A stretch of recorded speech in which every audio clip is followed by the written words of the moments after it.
Welcome back to this edition of Grizzlies Daily. I'm your host Melek. It is Friday, which means we are one day away from the preseason home finale for the Grizzlies against the Atlanta Hawks on Saturday at the FedEx Forum. And with this in mind, we got some updates from Ja Morant. He essentially told the media that he is going to be ready by the time of the season opener. His ankle will be fine by then, which is kind of what we figured. But in his words, I'll say how he said it, quote, "They be tweaking." And by they, I don't know who he could be referring to, but they be tweaking apparently. So that's something right there. So that I thought I should bring that to y'all. Bring it to y'all. So Ja Morant is basically saying his own words. He will be ready by the time for the season opener on October 22nd. Some other things that I wanted to get into. The Grizzlies do play the Lakers on October 31st. There is a possibility that LeBron will not be playing as he's out 3 to 4 weeks with a nerve injury, I believe. So, yeah, possibly that the Grizzlies will have a easier chance of beating the Lakers on October 31st. I believe that's the first game to play in. So, and the first primetime matchup for the Grizzlies. So, something to note right there. And unfortunately, I'm having computer issues right now.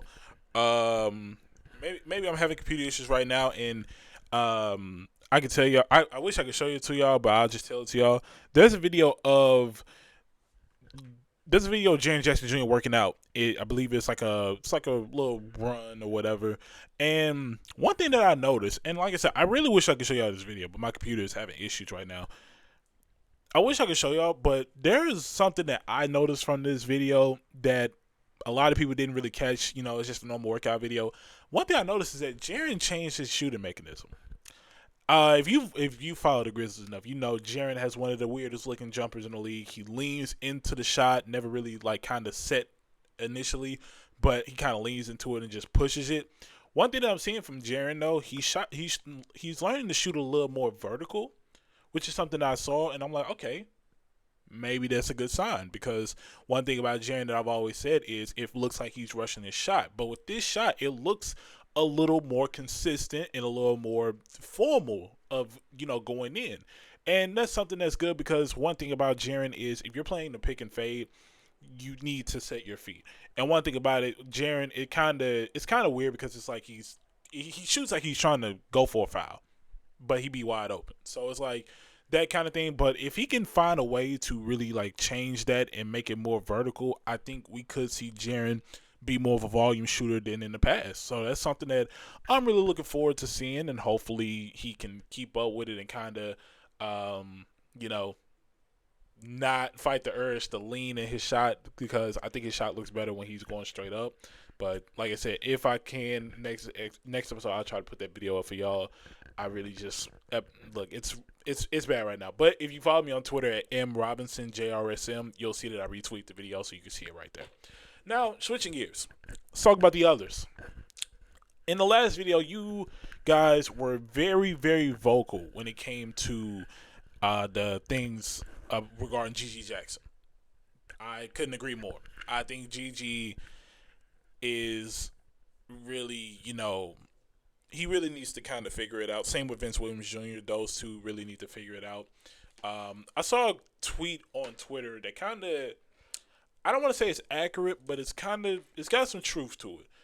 Someone said Gigi is one of those players that would probably be better off if he was the main scorer on the team, like on another team. And as much as I hate to admit that, that's partially true. That is partially true. I can't even lie. I feel like Gigi Jackson is along a similar level of a Cam Thomas. Can become a great scorer with the right opportunity. But for some reason, he just cannot figure it out. And this is not me saying I'm giving up hope on Gigi at all. I think Gigi can still work it out on the Grizzlies. But I can't help but see Gigi play and think he would be a killer as someone's number one option. And that leads me to think, is this system really the best for a guy like Gigi? And I don't know. Mostly because we're still figuring out the system is even right for the team.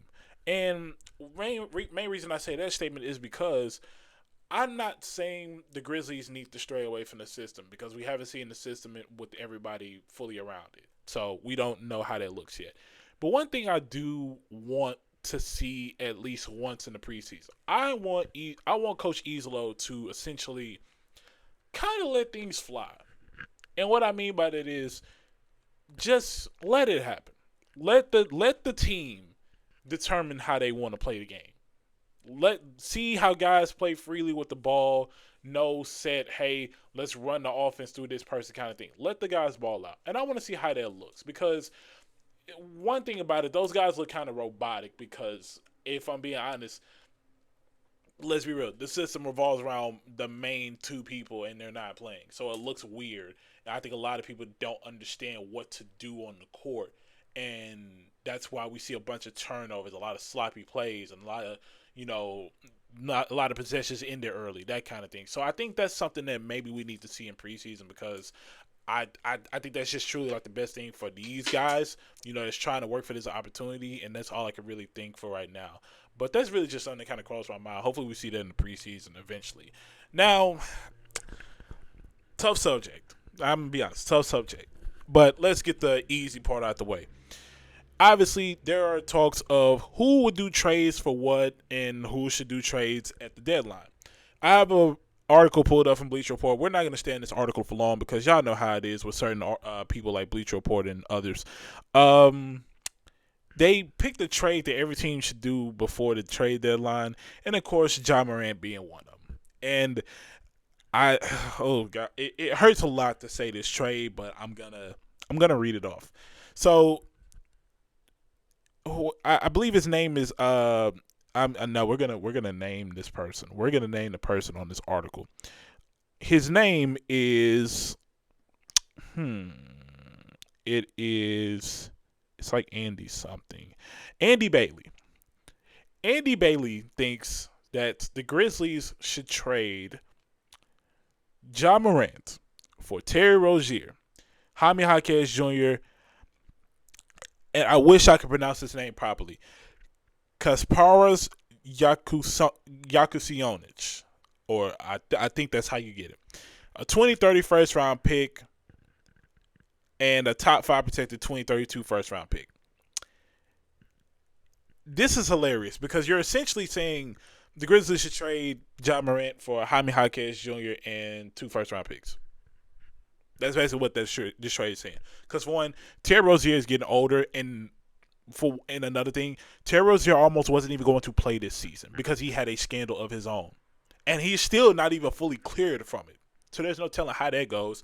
The other guy, I literally have never heard of in my life, and if I never heard of him, you probably never heard of him. And Jaime Jaquez Jr., he's nice, but I got to be honest, I do not see the hype in what the media sees in him. He's a great player, but as far as like a number 2, no, I don't think he's ready yet. I just don't see it. I really don't. And I like Jaime Jaquez. I used to watch him at UCLA with Johnny Juzang, Tiger Campbell, all of them. I do not see what they see in him. I really don't. But I digress. That was awful if I ever seen one. But there's a better Bleacher Report article, and honestly, well, 2 of them actually. I don't think this is on Bleacher Report necessarily, but basically, I saw an article where it said the Grizzlies should be open to talks again on getting Lowry marketing or a guy like Trey Murphy. The reason I say that is the reason I actually agree with this statement is because I was thinking about it before I made this video. The Grizzlies are one of those teams where I think they try to follow the blueprint of other teams, the youth, develop the youth. I think we need to get away from that philosophy. I'm sorry. I think that philosophy is not going to lead the Grizzlies to a championship. That's just the reality. I don't think that philosophy gets the Grizzlies to a championship. Guys are getting older. The younger guys are taking time to develop. It's developing very slow. I think the Grizzlies are a team that needs a reliable, and I mean reliable, third scorer.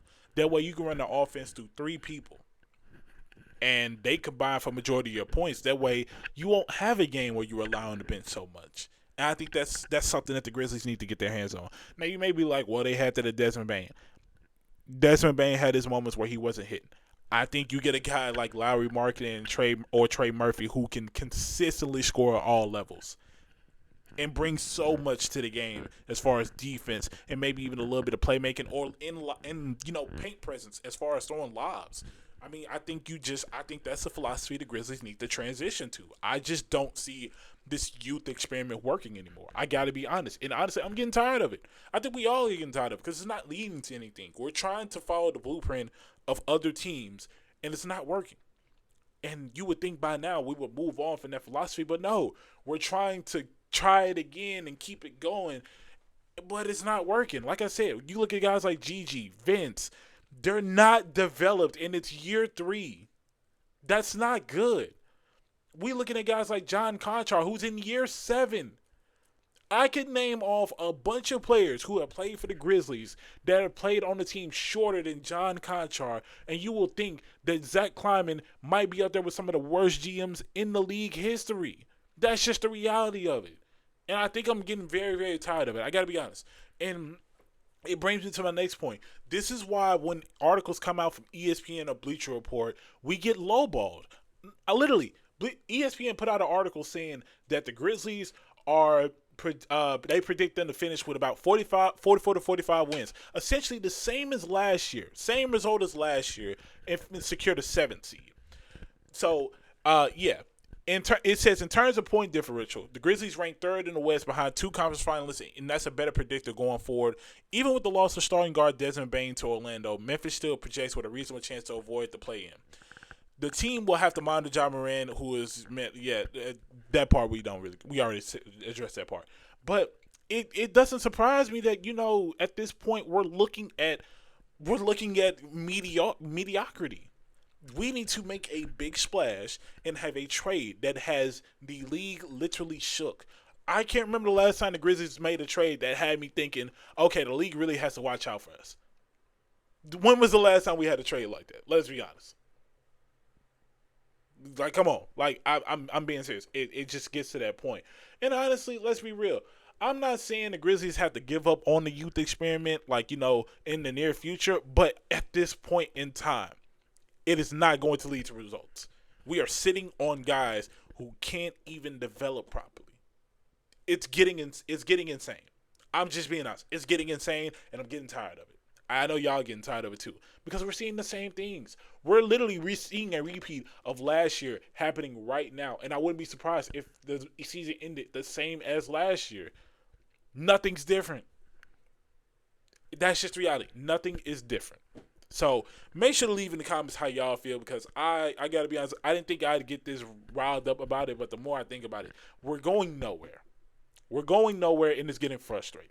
So let me know what y'all think in the comments. I'll make sure to read and look through them, because I like when y'all are very engaged in the comments, holding discussion, leave y'all opinions. It really means a lot to me. So really appreciate y'all for tuning into these videos. If you like this video, make sure to like, comment, and subscribe, and turn on post notifications so you get notified when Monday's episode comes out. I'll have a recap of what happened against the Atlanta Hawks and anything that we learned over the weekend going forward. As for this edition of Grizzlies Daily, my name is Melek, and I'll see y'all in the next video.